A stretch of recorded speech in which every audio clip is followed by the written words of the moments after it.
Usa ka construction worker patay human mahulog gikan sa ika-33 nga andana sa gitukod nga edipisyo. Nahitabo kini diha sa IT Park, Barangay Lahong, Dakbayan sa Sugbo ni adtong Sabado sa Udto.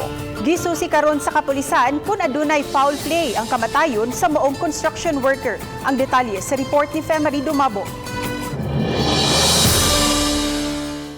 Gikan sa pinakaibabaw ning gitukod nga edipisyo hangtod sa ubos nga bahin ang nahagbungan sa 28 anyos nga lalaki. Gila ang biktima nga si Richard Andeles, lumad nga tagalalawigan sa Bohol. Mato ni Police Staff Sergeant Roy Bacos, investigador sa Mabolo Police Station, nga nagtrabaho nitong higayuna ang biktima sa diyang giingong aksidenteng nahog kini. Patay na nga nadangat sa tambalanan si Andeles. Sumapa ni Kuan sa ilang kontraktor nga si Teodoro Carbana. Samtang kunong nagbuhos sila sa 13th floor. Katong 33 floor, 33 floor.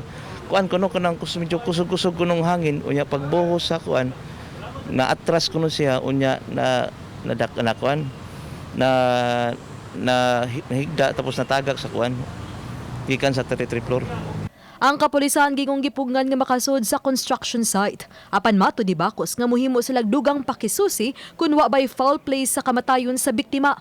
Basta ingon ana na sila sa tunga, di mo sila mag safety harness kay confident sila kay nali kuno sa may tunga-tunga nga bahin pero wa sila nagdahom nga magsigig buhos, nagsigig atras po ang biktima.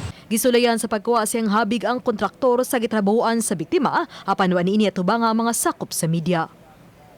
Uba ni Marlon Milgazo, ako si Femari Dumabok. Balitang Bisdak.